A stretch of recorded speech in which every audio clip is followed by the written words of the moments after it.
Hello everyone, this is Aditya Soni. और बच्चों आज अपन थर्ड क्वालिटेटिव प्रॉपर्टी स्टार्ट करेंगे।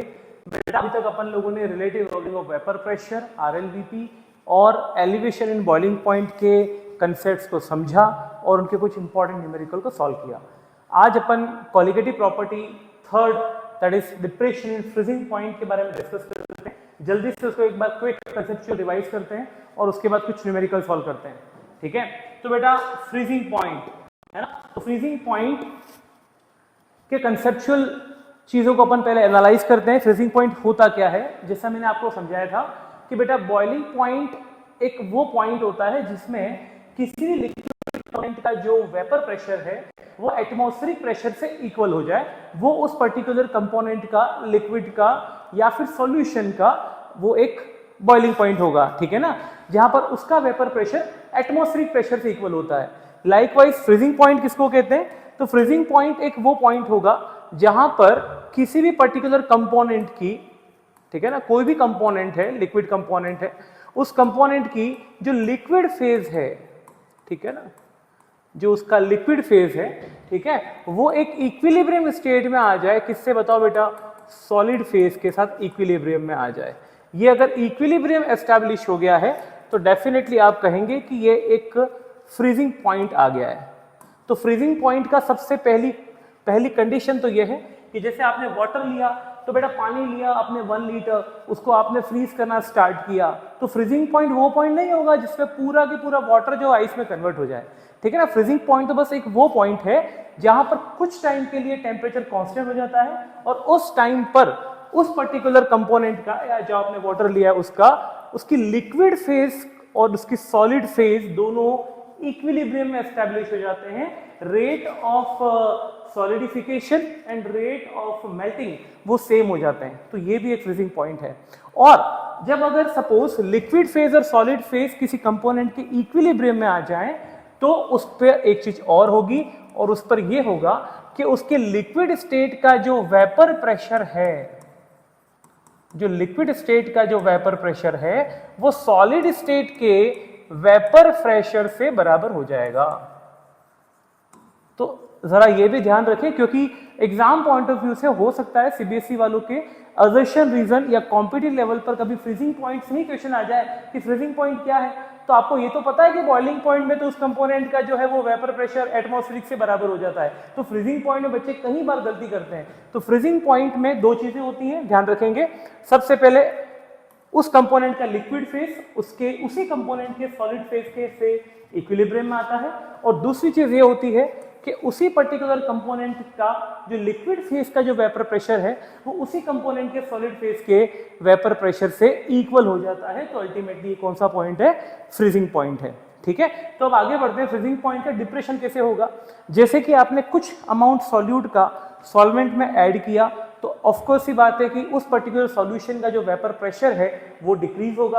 अब सॉल्यूशन का जो वेपर प्रेशर है वो फाइनली डिक्रीज होगा, तो किस पे डिपेंड करेगा, मोल फ्रैक्शंस ऑफ सॉल्यूट पर, जिसको अपन RLVP कहते हैं। वेपर प्रेशर डिक्रीज होगा तो उसी के कंपोनेंट के, उसी के रेशियो के अकॉर्डिंग आप कहोगे कि सर हाँ एलिवेशन इन बॉइलिंग पॉइंट होगा। तो आपने वहां पर भी रिलेट कर दिया कि sir delta TB is proportional to molar concentration of solute present in the solution. Same चीज यहां पर है। जैसे जैसे आपने बेटा सॉल्यूट के पार्टिकल सॉल्वेंट में ऐड करना स्टार्ट किया, सॉल्यूशन के अंदर जैसे जैसे सॉल्यूट के पार्टिकल्स बढ़ रहे हैं, इंक्रीज हो रहे हैं, वैसे वैसे आप ऑब्जर्व करोगे कि उस पर्टिकुलर लिक्विड का या सॉल्यूशन का जो फ्रीजिंग पॉइंट है वो कम होता जा रहा है। जैसे कि एक सिंपल सी बात है, आपने 500 ml वाटर लिया,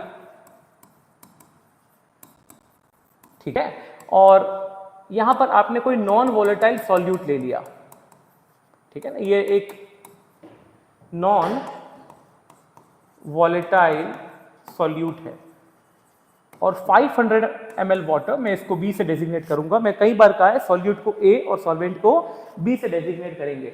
तो फाइनली B की कुछ एवोपरेशन रेट होगी और उसकी कंडेंसेशन रेट होगी, और आपने यहाँ पर कोई इसका प्योर स्टेट का वेपर प्रेशर P0 भी निकाल दिया। खैर फाइनली आपने जब इसको मिक्स किया, नॉन वोलेटाइल सॉल्यूट को सॉल्यूशन बनाया इसका, तो इस केस के अंदर आपको फ्रीजिंग पॉइंट ऑब्जर्व होगा, ठीक है ना। ए का इंटरेक्शन अब बी से हो जाएगा और आप कहोगे सर अब हमने उसको फ्रीज किया, तो इस पर्टिकुलरली जो लिक्विड की प्योर स्टेट का जो फ्रीजिंग पॉइंट है उसका आप कहोगे बेटा T0F। अगर ये वाटर है तो डेफिनेटली ये 373.15 केल्विन या फिर 0 डिग्री सेंटीग्रेड इसका फ्रीजिंग पॉइंट होगा या फिर 273.15 होगा। तो फाइनली मान लेते हैं ये वाटर यहाँ पर जो है वो 0 डिग्री सेंटीग्रेड पर फ्रीज हो रहा है। अब आपने जब इसके अंदर कुछ सॉल्यूट के पार्टिकल्स ऐड किए तो डेफिनेटली यहाँ पर फ्रीजिंग पॉइंट में डिप्रेशन आएगा। मतलब अब वाटर जो है वो यहाँ पर 0 पे हो रहा था, लेकिन सॉल्यूशन जो है उसका जो फ्रीजिंग पॉइंट है वो डेफिनेटली कम ही आएगा। It might be -1 degree centigrade for example, ठीक है ना। इसका मतलब तो ये हो गया कि वहां पर सॉल्यूशन का बॉइलिंग पॉइंट बढ़ रहा था, तो यहां सॉल्यूशन का फ्रीजिंग पॉइंट कम हो रहा है, इसलिए वो एलिवेशन इन बॉइलिंग पॉइंट था और ये डिप्रेशन इन फ्रीजिंग पॉइंट है, ठीक है। तो भैया आप वहां पर कहते थे सर कि TB is greater than T0B, लेकिन ऑफ कोर्स ये बात है यहाँ तो भैया डिप्रेशन हो रहा है। इसका मतलब है कि 0 डिग्री सेंटीग्रेड की वैल्यू ज्यादा है और -1 डिग्री सेंटीग्रेड की वैल्यू कम है, इसलिए आप कहोगे सर यहाँ पर ना TF या T0F is greater than TF। नहीं, तो जो डिप्रेशन है उसी को अपन कैसे सब्जेक्टिफाई करेंगे, अपन कहेंगे सर जो भी डेल्टा TF है वो अल्टीमेटली आपने T0F में से TF को माइनस करके ऑब्टेन किया। आप कहोगे सर कि सॉल्यूशन का जो फ्रीजिंग पॉइंट है वो हमेशा कम है और जो प्योर सॉल्वेंट का फ्रीजिंग पॉइंट है वो ज्यादा है और इसीलिए डेल्टा TF इसी तरीके से निकाला जाएगा T0F माइनस TF। और यही अपना डिप्रेशन इन फ्रीजिंग पॉइंट है डेल्टा TF, ठीक है। तो कितना डिफरेंस आएगा फ्रीजिंग पॉइंट पे, जितना आप सॉल्यूट ऐड करोगे, जितने सॉल्यूट की मोलर कंसंट्रेशन होगी, तो फाइनली आप इसको इस तरीके से सम अप कर सकते हैं, राइट। एक्सपेरिमेंटली ऐसा पता चला है कि delta TF is proportional to the molar concentration of the solute, molality. Again वहां पे delta TF is equals delta TF is proportional to m है यहाँ पर, वहां पर डेल्टा T भी प्रोपोर्शनल टू m था। चलिए प्रोपोर्शनलिटी का साइन हटाएंगे, ठीक है ना, और कांस्टेंट लगाएंगे delta TF is equals to KFM, ठीक है। मैं डेजिग्नेशन सारे वहां लिख दूंगा एक बार बाद में। Delta TF is equals to KFM। Molality को डिफाइन कर लेते हैं, चलिए delta TF is equals to KF given mass upon molar mass, ठीक है ना, weight of solvent in grams. तो ऊपर क्या आ जाएगा बताओ बेटा, 1000 का फैक्टर आ जाएगा, दैट्स इट। ये डेल्टा TF है, ठीक है। तो मैं डेजिग्नेशंस मेंशन करता हूँ, T0F freezing point of solvent या प्योर सॉल्वेंट जो भी आप कहो, TF is freezing point of solution, ठीक है। व्हाट इज डेल्टा TF, थोड़ा क्विकली रिवाइज कर रहे हैं अपन, DFP depression in freezing point. What is small m designate for, it's molality, molality of solution, right? Otherwise you know about Ma, it's the molar mass of solute, Wa weight of solute, Wb weight of solvent, ठीक है। तो finally इसको अपन किस तरीके से use कर सकते हैं, इसका एप्लीकेशन क्या है, तो वही एप्लीकेशन है। अगर सपोज आपने सॉल्यूट के पार्टिकल्स को किसी लिक्विड सॉल्वेंट में मिलाया तो सॉल्यूशन का फ्रीजिंग पॉइंट कम हुआ, अब आपको पता ही नहीं कि बेटा वो सॉल्यूट कौन सा है, तो सॉल्यूट की जो मोलार मास जो फाइंड आउट करनी हो या फिर सॉल्यूट को आइडेंटिफाई करना हो कि कौन सा सॉल्यूट आपने मिक्स किया है, तो आप यहाँ पर DFP का यूज कर सकते हैं। So again RLBP, EBP and this DFP, ये तीनों जो क्वालिटेटिव प्रॉपर्टीज हैं, इनसे क्या अपन को जो है वो फायदा है, अपन को ये फायदा है कि अपन उस अननोन सॉल्यूट का मोलार मास पता करेंगे, ये सबसे इंपॉर्टेंट इसका एप्लीकेशन है, ठीक है बेटा। तो फाइनली अपन थोड़ा सा जल्दी मूव करते हैं न्यूमेरिकल्स पर। आपको ध्यान रखना है delta TF is proportional to m। अच्छा एक बात और, व्हाट अबाउट KF, है ना, I forgot to mention, that is cryoscopic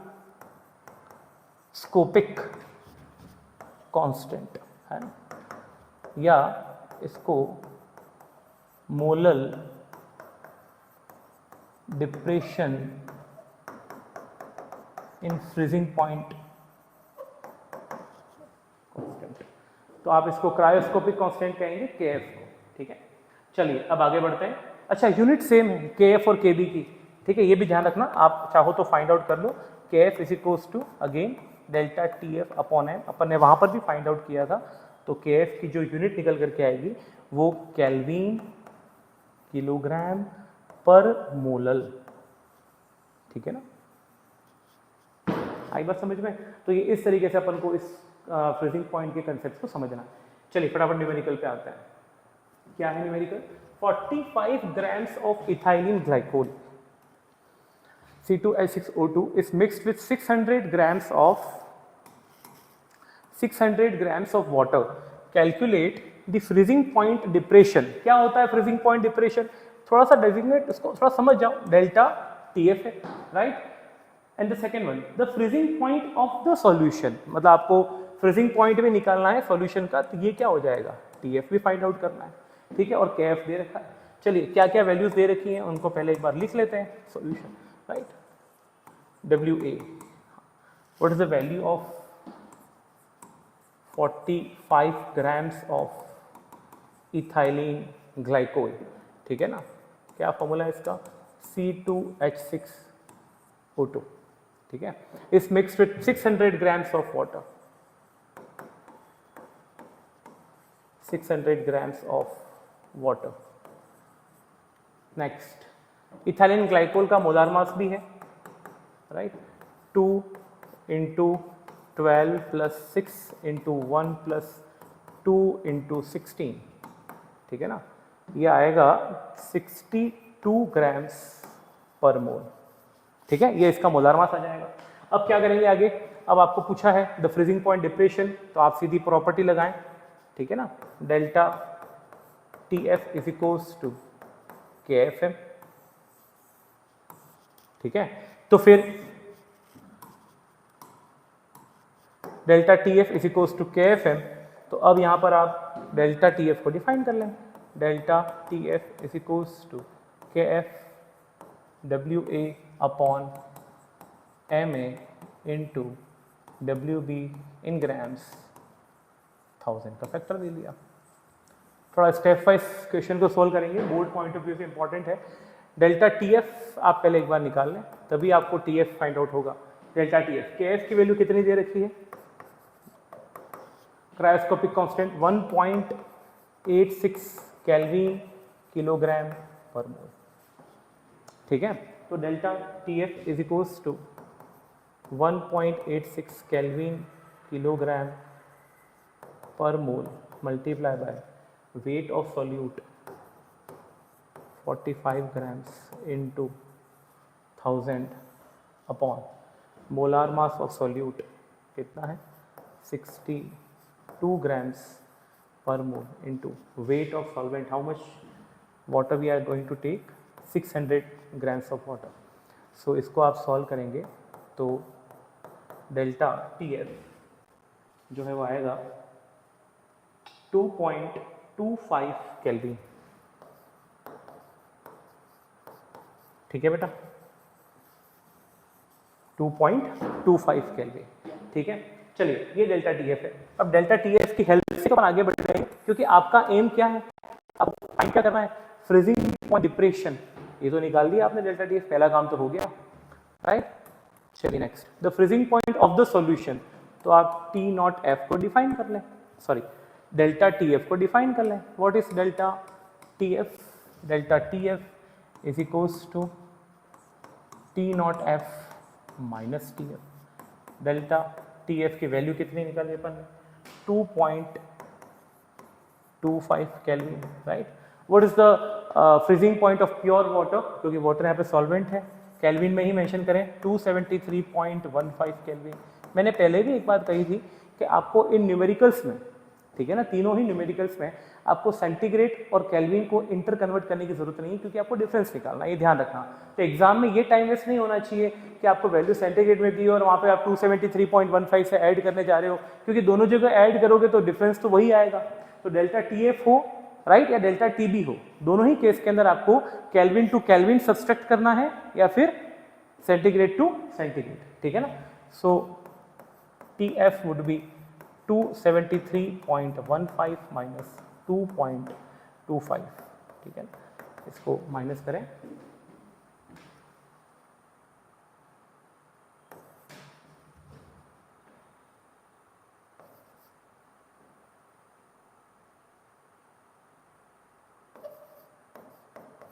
$272.90 kelvin, ठीक है। तो ये इस तरीके से अपन को न्यूमेरिकल सॉल्व करना है, ये न्यूमेरिकल का सेकंड पार्ट है,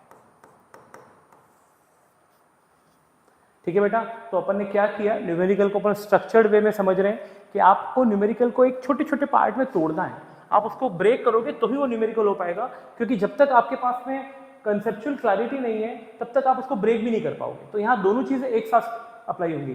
तो देखो बेटा, केमिस्ट्री एक ऐसा सब्जेक्ट है कि जहां पर आपको चीजों को समझने के बाद पेशेंस के साथ में आपको उसको अप्लाई भी करना है। तो बच्चे क्या करते हैं, फटाफट कंसेप्ट सीख लिया, फटाफट रट लिया, आधा अधूरा समझ लिया और फिर न्यूमेरिकल करने बैठ जाते हैं। और उस कंडीशन में जब न्यूमेरिकल सॉल्व करने जाएंगे तो डेफिनेटली कहीं ना कहीं वो अटक जाएंगे, और अटक जाएंगे फिर कॉपी पेन बंद कर लेंगे, बोले केमिस्ट्री तो होती ही नहीं है। तो केमिस्ट्री कब होगी, केमिस्ट्री तब होगी जब आप उसको कंसेप्चुअल चीजों को समझोगे और समझने के बाद उसको अप्लाई करने की कोशिश करोगे। पेशेंस तो रखना पड़ेगा, क्योंकि साइंस में स्पेशली फिजिक्स, केमिस्ट्री और मैथ्स में आप जितना पेशेंस रखोगे उतना आगे बढ़ोगे, ठीक है ना। तो आप चीजों को समझें, कंसेप्ट्स को एक बार प्रैक्टिस करें और उसके बाद आप न्यूमेरिकल पर जाएं, ठीक है। चलिए और आगे बढ़ते हैं, नेक्स्ट सेकंड न्यूमेरिकल पर आते हैं। Two elements A and B form compounds having molecular formula AB2, ठीक है ना। चलिए थोड़ी एनर्जी रखेंगे और आप लोग साथ में प्रैक्टिस करते हुए जाओ, ठीक है ना। I know this video is going to record, but ये रिकॉर्डिंग तो हो रही है, बट आपके लोगों के लिए हो रही है, आपको प्रैक्टिस करनी है साथ में इसके। तो चलिए क्या है, AB2 और AB4, ये इसका जनरल फॉर्मूला है, बन तो AB से ही रहे, ठीक है ना, लेकिन एक बन रहा है AB2 और एक बन रहा है AB4। तो finally when dissolved in 20 grams of benzene, 1 gram of AB2 lowers the freezing point by 2.3 kelvin. एक काम करते हैं, दो सिनेरियो वाला केस है, कभी ऐसा हो भी जाए ना तो आप पूरे न्यूमेरिकल को ना दो पार्ट में डिवाइड कर लो, ये आप लोगों के लिए ज्यादा कन्वीनियंट होगा, ठीक है। एक काम करते हैं, यहां पर अपन ले लेते हैं AB2, ये फर्स्ट सिनेरियो है, और एक दूसरा सिनेरियो क्रिएट कर रहा है वो है AB4 के साथ, ठीक है ना। वैसे इस न्यूमेरिकल को सॉल्व करने के बहुत तरीके हैं, लेकिन बोर्ड से आपको कैसे करना है, तो आप एक काम करेंगे, AB2 वाला सीन पूरा ले लो यहाँ पर। When dissolved in 20 grams of benzene, ठीक है ना, 20 grams ऑफ बेंजीन, WB कितना लिया है, 20 grams of benzene, 1 gram of AB2, मतलब वेट ऑफ सॉल्यूट है ये AB2, ध्यान रखना ये सॉल्यूट है AB2, AB4 भी क्या है, solute, right. So 1 gram of AB2, ठीक है, and louvers the freezing point by 2.3, louvers the freezing point, इतना लो कर लिया, कितना लो किया बताओ, 2.3। इसका मतलब है ये पहले वाले केस का डेल्टा TF है, कितना है बताओ, 2.3 kelvin. Whereas 1 gram of AB4, ठीक है ना, लोवर्स इट बाय 1.3, इसका मतलब है कि सॉल्वेंट का तो सेम लिया है, ठीक है ना, लोवर्स इट बाय 1.3, ठीक है ना। तो 20 grams ऑफ बेंजीन, यहां पर भी अपन ने वही लिया है, उतना ही लिया है, ठीक है ना, लेकिन अब यहां पर वेट कितना लिया है, ठीक है। whereas 1 gram of AB4, 1 gram of AB4 lowers the, कितना लो कर रहा है यहां पर, 1.3 केल्विन, ठीक है। The molar depression constant for benzene is, इसका मतलब है कि आपको यहां पर डिप्रेशन कांस्टेंट KF जो दिया है बेंजीन का वो 5.1 केल्विन पर मोलल या किलोग्राम पर मोल, जैसा भी आप लिखें। तो KF तो यहाँ भी वही रहेगा, KF क्यों सर सेम रहेगा, अरे भाई दोनों जगह सेम सॉल्वेंट यूज हो रहा है सेम कंडीशंस में, तो KF वही रहेगा, KF में कोई चेंज नहीं आएगा, ठीक है। तो ये कंडीशंस अपन ने AB2 और AB4 के रेस्पेक्ट में मेंशन कर ली। चलिए नेक्स्ट बात करते हैं आगे, क्या फाइंड करना है, calculate the atomic mass of the A and B। अब आप मुझे बताओ, आपको A और B का एटॉमिक मास निकालना है, तो सबसे पहले काम करते हैं अपन AB2 और AB4 का इंडिविजुअली अपन मॉलिक्यूलर मास फाइंड आउट कर लेते हैं, ठीक है ना। फिर अपन बाद में फाइंड करेंगे फिर अपन बाद में फाइंड आउट करेंगे कि कितना उसका, ठीक है ना, एटॉमिक मास है इंडिविजुअल। ठीक है, चलिए अब आगे बढ़ते हैं।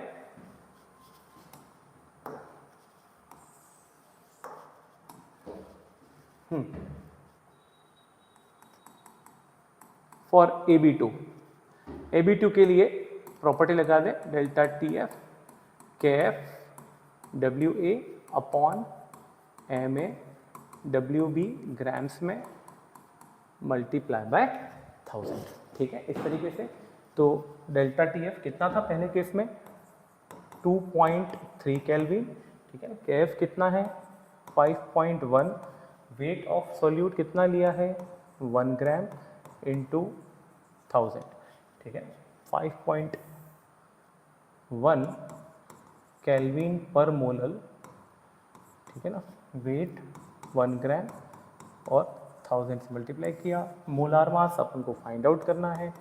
ठीक है ना, और वेट कितना लिया अपन ने बेंजीन का, सॉल्वेंट का, 20 ग्राम्स ऑफ बेंजीन। ठीक है, इसको अपन सॉल्व करेंगे तो फाइनली MA क्या आएगा, 5.1 इंटू 1 इंटू 1000 अपॉन 2.3 इंटू 20। ठीक है ना, इसको आप एक बार सॉल्व करें, वो 5 टाइम्स जाएगा और इसमें AB2 को सॉल्व करने पर वैल्यू आएगी 110.87। तो MA AB2 का जो मोलिकुलर मास आ रहा है वो 110.87 आ रहा है। वैसे ही अब अपन AB4 का मोलार मास निकाल लेते हैं। ठीक है ना, again delta TF is equals to KF WA into 1000 upon MA WB in grams. ठीक है, कितना लोअर कर रहा है ये, 1.3 केल्विन। KF तो सेम रहेगा, 5.1 केल्विन पर मोलल। कितना वेट ले रहे हैं बताओ बेटा, 1 gram into 1000 upon molecular mass अपन को फाइंड आउट करना है। ठीक है, और वेट ऑफ सॉल्वेंट कितना लिया है अपन ने, 20 ग्राम्स। ठीक है, इसको भी कैलकुलेट कर लेते हैं एक बार। MA इसको आप कैलकुलेट करेंगे तो वैल्यू आएगी 196.15। ठीक है ना, मैं डायरेक्ट अभी कैलकुलेट वैल्यू रख रहा हूँ, 196.15। ठीक है ना, ये इसका मॉलिक्यूलर मास आ रहा है। तो AB2 और AB4 के अपने पास में अपने इंडिविजुअल मॉलिक्यूलर मासेस हैं, right. Now what we are going to do, अपन एक काम करते हैं, अपन लोग एक इक्वेशन बना लेते हैं जिससे, ठीक है ना, M AB2 is equals to, ठीक है ना, मोलिकुलर मास ऑफ AB2। इसको ऐसे डिफाइन कर लें क्या, AB2 को A ले लेते हैं। ठीक है ना, AB2 के रेस्पेक्ट में एक इक्वेशन बना लेते हैं, A plus 2B is equals to, कितना है मोलिकुलर मास इसका बताओ, 110.87। ये AB2 के रेस्पेक्ट में इक्वेशन बना ली। ऐसे ही आप AB4 के रेस्पेक्ट में बना लें, क्या बनेगी बताओ, A plus 4B is equals to 196.15। ठीक है, इक्वेशन को सब्सट्रैक्ट कर लें, -2B इज इक्वल्स टू -85.28। ठीक है, so B is equals to 85.28 divided by 2, 42.64। 42.64। फिर आप B की वैल्यू किसी भी इक्वेशन में पुट कर दें तो आपको A की वैल्यू मिल जाएगी, A plus 2B is equals to 110.87, right. A plus 2 into 42.64 is equals to 110.87, right. So A is equals to 110 में अपन ये माइनस करेंगे तो 25.59 जो है वो, ठीक है ना, मास आएगा A का। तो फाइनली अपने पास में ए और बी के इंडिविजुअल मासेस आ गए, तो आप यहाँ पे एक रिजल्ट मेंशन जरूर करें। चलिए, देयरफॉर एटॉमिक मास ऑफ ए का जो एटॉमिक मास है, ठीक है ना, इज इक्वल टू 25.59, ठीक है बेटा, और atomic mass of B is 42.64, ठीक है ना। यूनिटरी मास कर दो, यूनिफाइड इसको एक बार। क्लियर? तो बेटा इस तरीके से न्यूमेरिकल होगा। थोड़ा सा न्यूमेरिकल लेंदी है लेकिन है बड़ा इजी। आपको यहाँ पर कभी भी ऐसा लगे आपको कि न्यूमेरिकल्स इलेक्ट्रोकेमिस्ट्री के हों या सॉल्यूशन के हों, कोई भी न्यूमेरिकल आपके सामने है और आपको लगे कि सेम टाइप का सिनेरियो रिपीट हो रहा है लेकिन उसमें थोड़ी सी कंडीशन को चेंज कर दिया, तो डेफिनेटली आपको उस न्यूमेरिकल को दो पार्ट में डिवाइड कर देना है। जैसे मैंने यहाँ पर AB2 और AB4 को लेकर के मैंने यहाँ पर एक बार वैल्यूज को पुट कर दिया, तो मुझे आइडिया हो गया कि हाँ यहाँ पर भी सेम वैल्यू, यहाँ पर भी वैल्यूज है, यहाँ पर भी वैल्यूज है। पहले इन दोनों का इंडिविजुअल क्वालिटेटिव प्रॉपर्टी का जो फॉर्मूला है डीएसपी का, उसके अकॉर्डिंग मैं मोलार मास निकाल लेता हूँ, और मोलार मास को फाइंड आउट करने के बाद में मेरे पास में इंडिविजुअली ए और बी के इक्वेशन से मास आ जाएंगे, ठीक है। तो ये न्यूमेरिकल कुछ इस तरीके से सॉल्व किया जाता है, ठीक है। चलिए आगे बढ़ते हैं। Next, ethylene glycol molar mass 62 gram पर mole is a common automobile antifreeze. बहुत इंपॉर्टेंट कंसेप्ट है, मैं आपको समझाता हो जाता हूँ। एंटीफ्रीज सॉल्यूशन क्या है, ठीक है ना। तो एंटीफ्रीज कंपोनेंट वो होते हैं जो किसी लिक्विड में उनको मिक्स करने पर उस लिक्विड का बॉइलिंग पॉइंट रेज कर देते हैं या फिर उनका फ्रीजिंग पॉइंट डिप्रेस कर देते हैं। ऐसा इसलिए करते हैं कि जहां पर बहुत ज्यादा ठंड हो, जहां पर टेम्परेचर बहुत ज्यादा कम रहता हो, वहां पर पेट्रोल बहुत ज्यादा जो है वो फ्रीज होने के चांसेस हैं। तो अगर आपने उसमें ऑटोमोबाइल लिक्विड मिक्स किया लाइक इथाइलिन ग्लाइकोल, तो उसका फ्रीजिंग पॉइंट डिप्रेस हो जाएगा। अदरवाइज इंजन में वाटर कंपोनेंट के साथ साथ अगर आप इथाइलिन ग्लाइकोल नहीं मिलाओगे तो जितना भी वाटर कंपोनेंट है वो 0 डिग्री के आसपास ही फ्रीज हो जाएगा, और उस वजह से ये भी हो सकता है कि वाटर 4 डिग्री सेंटीग्रेड पर हाईली एक्सपैंड हो, और उस वजह से हो सकता है जो बिल्कुल एकदम बारीक जो ट्यूब्स हैं वो बर्स्ट भी हो सकती हैं, ठीक है ना। तो एंटी फ्रीज सॉल्यूशन ये भी करते हैं कि बॉइलिंग पॉइंट में इंक्रीमेंट भी करेंगे। तो फाइनली अगर सपोज वाटर 100 पर बॉइल हो रहा है, जो वाटर का बॉइलिंग पॉइंट है, एंटी फ्रीज सॉल्यूशन मिलाने से वाटर का बॉइलिंग पॉइंट थोड़ा सा बढ़ता है। मैं इसको समराइज करता हूं अभी के लिए, आपको कंफ्यूजन नहीं रहे। एंटी फ्रीज सॉल्यूशन क्या करते हैं, तो एंटी फ्रीज सॉल्यूशन जो है उसमें एंटी फ्रीज का रोल क्या है, वो हमेशा बॉइलिंग पॉइंट को तो इंक्रीज कर देंगे और हमेशा फ्रीजिंग पॉइंट को डिक्रीज कर देंगे। ये बात हमेशा ध्यान रखना। ये क्वेश्चन बहुत इंपॉर्टेंट है, और देखो इसमें कंसेप्चुअल चीजें पूछी है। मैं ये क्वेश्चन इसलिए इंक्लूड किया है, ये न्यूमेरिकल से इंक्लूड किया है। देखिए इसमें एक बहुत अच्छा एप्लीकेशन बेस्ड कंसेप्ट है। Would it be advisable to keep this substance in a car radiator during summer. इसका मतलब है कि समर सीजन में क्या अपन कार रेडिएटर में इथाइलिन ग्लाइकोल मिक्स करें क्या? तो 100 डिग्री सेंटीग्रेड पर अगर वाटर रहेगा तो वो तो बॉईल हो जाएगा बहुत जल्दी, ठीक है ना। उस वजह से वाटर के बॉइलिंग पॉइंट को रेज करने के लिए अपन ने क्या मिक्स किया, इथाइलिन ग्लाइकोल। तो ये ध्यान रखें कि यहाँ पर क्वेश्चन में थोड़ा सा कंसेप्चुअल एंगल है, ठीक है। चलिए स्टार्ट करते हैं सॉल्यूशन।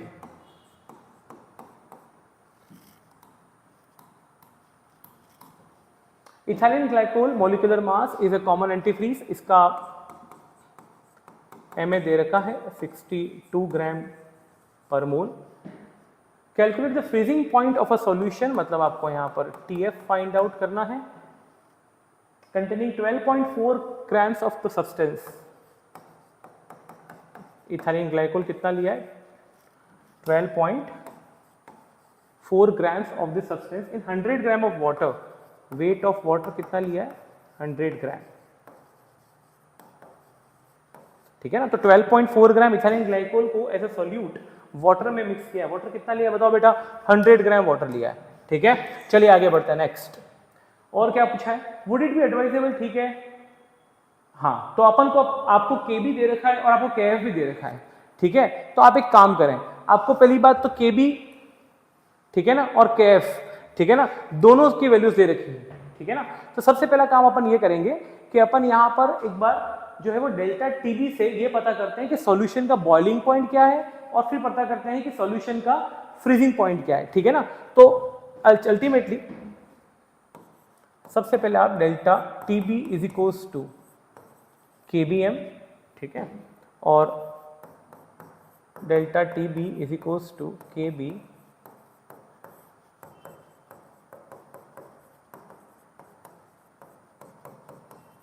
इंटू 1000, ठीक है ना।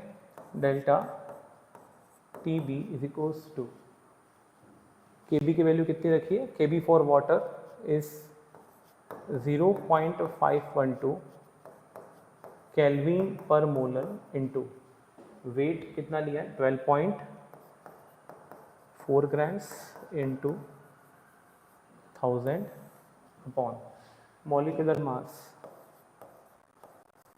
62 ग्राम पर मोल, ठीक है ना, और वेट ऑफ सॉल्वेंट इज 100 ग्राम, वो 10 हो जाएगा, ठीक है ना, और 6.2, तो बेटा आप इसको कैलकुलेट करोगे तो डेल्टा टी आएगा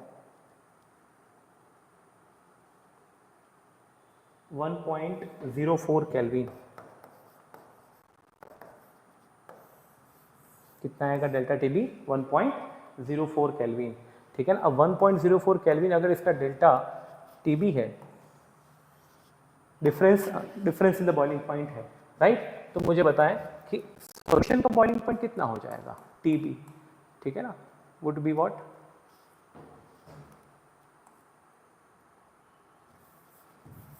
boiling point of solution would be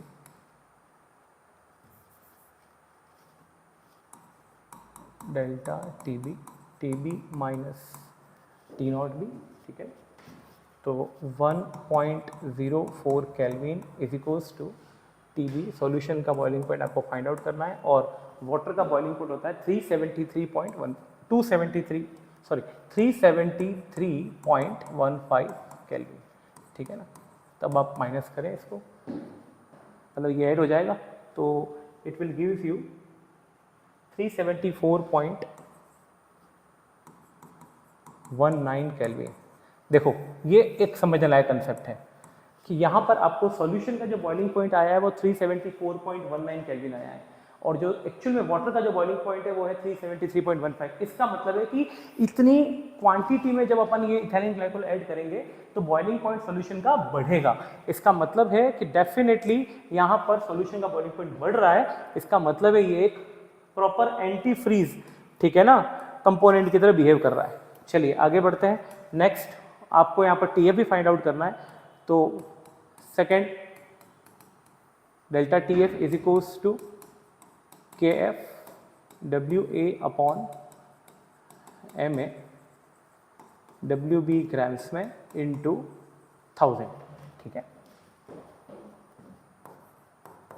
delta T F, K F की वैल्यू कितनी है दे रखिए अपन को 1.86 केल्विन पर molar into 1000 upon molecular mass दे रखा है 62 ग्राम पर mole and weight of solvent is taken 100 grams, ठीक है ना। तो बेटा ये तो 10 हो गया, इसको आप सॉल्व करेंगे तो डेल्टा टी एफ आएगा 3.72, कितना आएगा ये 3.72, ये डेल्टा टी एफ है, ठीक है। अब आपको यहाँ पे टी एफ भी फाइंड आउट करना है, तो टी एफ कैसे निकालेंगे, तो डेल्टा टी एफ का फॉर्मूला लगाएंगे T not F minus T F, ठीक है। तो finally T F is equals to 3.72, sorry just moment, हाँ, T F is equals to 273.15 kelvin minus 3.72 kelvin, ठीक है ना। इसको माइनस करेंगे तो वैल्यू आएगी 269.43, तो ये टीएफ आ गया, ठीक है। तो therefore TF is equals to 269.43 kelvin, ठीक है। तो डेफिनेटली यहाँ पर क्या हुआ, सॉल्यूशन का जो फ्रीजिंग पॉइंट है वो कम है और जो प्योर सॉल्वेंट वाटर का जो फ्रीजिंग पॉइंट था वो ज़्यादा था। तो मैंने आपको क्या कंडीशन बताई थी, जल्दी से रिकैप करो। ये पता होना चाहिए कि कोई भी कंपोनेंट अगर suppose as a automobile antifreeze की तरह वर्क कर रहा है, इसका मतलब है कि वो उस पर्टिकुलर सॉल्वेंट में जा करके सॉल्यूशन का या तो बॉइलिंग पॉइंट बढ़ाएगा। तो मैं यहाँ पे लिख देता हूँ बेटा, एज अ एंटी फ्रीज का क्या काम है सब लोग ध्यान रखेंगे, ठीक है ना। Antifreeze will do a job to increase boiling point और टू डिक्रीज फ्रीजिंग पॉइंट, ठीक है। तो सॉल्वेंट के कंपेयर में डेफिनेटली बॉइलिंग पॉइंट बढ़ाएंगे और सॉल्वेंट के कंपेयर में डेफिनेटली फ्रीजिंग पॉइंट को कम करेंगे।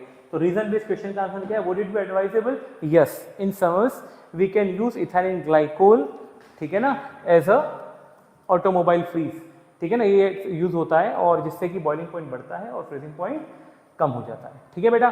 तो ये न्यूमेरिकल्स अपन ने 3 न्यूमेरिकल्स किए हैं, ठीक है। मैक्सिमम न्यूमेरिकल आप लोगों के बोर्ड में मोलार मास या फिर अगर सपोज थोड़ा सा HOTS लेवल पे जाएं तो इस टाइप का न्यूमेरिकल आ सकता है और ये भी आ सकता है। तो बेटा प्रैक्टिस करते रहो न्यूमेरिकल्स की, ठीक है। मैं नेक्स्ट लेक्चर वीडियो के अंदर ऑस्मोटिक प्रेशर को लेकर के आऊंगा। और हाँ, इसको अपन समराइज कर लें एक बार। Summary depression in freezing point का क्या है, same, when a non volatile solute is added to a solvent the freezing point of the solution, ठीक है, decreases compare to the pure solvent, decrease होता है, मैंने वही बात करी।